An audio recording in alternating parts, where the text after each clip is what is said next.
இந்த ஒபீடியன்சி இருக்குல்ல, இந்த ஒபீடியன்ட்டா நீங்க இருந்தீர்கள் என்றால் உங்களுடைய வாழ்க்கையில் பல விஷயங்களை நீங்கள் பெறலாம்.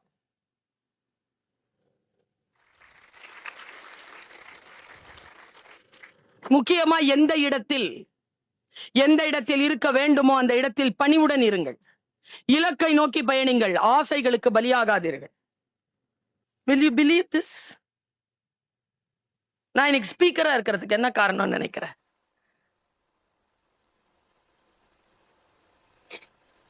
காதுகள் தான் காரணம். கண்களும் காதுகளையும் நன்றாக பயன்படுத்தினேன், அதனால் வாயில் இருந்து சொல் ஒழுங்காக வருகிறது. இதையே பேசிட்டு இருக்க கூடாது. இன்றைக்கு புதுமை பெண்களுக்கு மிக முக்கியமான ஒரு கருத்தை சொல்றேன். இந்த முக்கியமான கருத்தை சொல்லுவதற்கு முன்னால் புதுமை பெண்கள், இந்த கல்லூரிக்கு படிப்பதற்காக வந்திருக்கக்கூடிய பெண்கள், just to understand what is your trait. உங்களுடைய ட்ரைட்டை புரிஞ்சுக்கோங்க. அந்த ஆளுமை திறனை, இந்த பண்பு திறனை புரிஞ்சுக்கோங்க. வீட்டில் உங்களுக்கு எக்ஸ்ட்ரா சாக்லேட் கிடைக்கும் because you are a girl. சமூகத்தில் யாரும் எக்ஸ்ட்ரா சாக்லேட் கொடுக்க மாட்டார்கள். கொடுத்தால் அதற்கு பின்னால் வேறு நோக்கம் இருக்கும். Don't expect extra chocolates. பொதுவெளியில் குறைவாக பேசுங்கள். எங்கே பேச வேண்டுமோ அந்த இடத்தில் பேசுங்கள். யாரையும் முன்முடிவுகள், ஜட்மெண்டலா யாரையும் பார்க்காதீர்கள். Stay alert, be serious. ஒரு வெளியில் உலவுகின்ற, நானெல்லாம் தந்தம் வைத்த தனி யானை போல் என் காட்டிலே இந்த ஃபீல்டுல சுற்றி கொண்டிருக்கக்கூடிய ஒரு பேச்சாளர். யாருக்கு கீழே நான் இல்லை. இவங்க தலைமையில அவங்க தலைமையில எல்லாம் இல்லை. நான் I am like a tusker. இப்போ கூட தனியா தான் வந்தேன். கனடா, அமெரிக்கா எங்க போறதா இருந்தாலும் தனியா தான் போவேன். போய் பேசிட்டு தனியா தான் திரும்புவேன். Your tried. நான் மேடையில் தான் பேசுவேன். பொது இடங்கள்ல stay serious my dear girls. Stay serious. உங்களுடைய உடை, உங்களுடைய வாய், உங்களுடைய கண்கள், உங்களுடைய பாடி லாங்குவேஜ் அப்படி வச்சிருங்க. It is your weapon. It is your weapon. Don't let it down. நிறைய சிரிக்காதீங்க, நிறைய சொற்களை பேசாதீர்கள். Stay alert.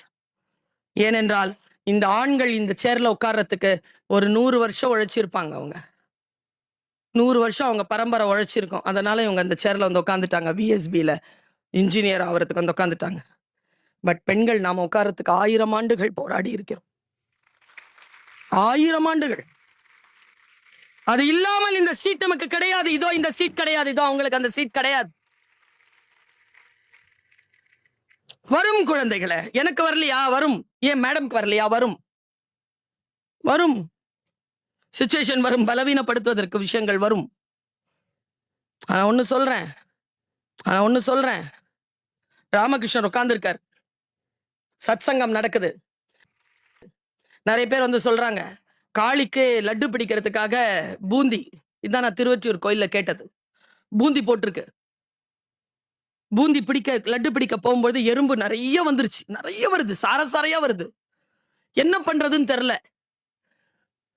குருநாதர் சொன்னார், ஒன்னும் செய்யாதீங்கடா, தொடப்பம் எடுத்துட்டு போங்க, எல்லா எறும்பையும் பெருக்கிட்டு, சாவடிக்க வேண்டாம், பெருக்கிட்டு ஒரு 2 அடி 3 அடி விட்டு ஒரு பெரிய சர்க்கிள்ல ஒரு சர்க்கரை போடுங்க. சர்க்கரை எடுத்துட்டு போய் கிச்சன்ல இருந்து சர்க்கரை எடுத்துட்டு போய் போடுங்க. சர்க்கரை எடுத்துட்டு போய் ரவுண்ட் பண்ணிட்டாங்க. உள்ள உட்காந்துட்டு லட்டு பிடிச்சிட்டாங்க. ஒன்னும் எறும்புகள் வரவே இல்லை. 2-3 வந்துச்சு, அதை சரி பண்ணிட்டாங்க. வரவே இல்லை உள்ள எறும்பு. அப்புறமா லட்டை வந்து விநியோகிச்சுட்டு மறுபடியும் சத் சங்கத்தை கூட்ட சொல்றாரா ராமகிருஷ்ண பரமஹம்சர். கூட்டிட்டு சொன்னாரா, பக்தர்களே, காளி பக்தர்களே, நான் உங்களுக்கு ஒரு உதாரணத்தை சொல்லுகிறேன். பூந்தி என்கின்ற குவியல், பிரசாதம் என்கின்ற குவியலை நோக்கி எறும்புகள் வந்தன.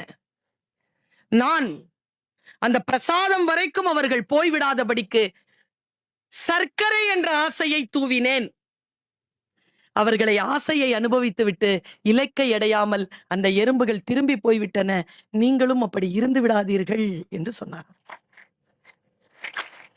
ஆசைகளை அனுபவித்து விட்டு இலக்கை அடையாமல் இருந்து விடலாகாது.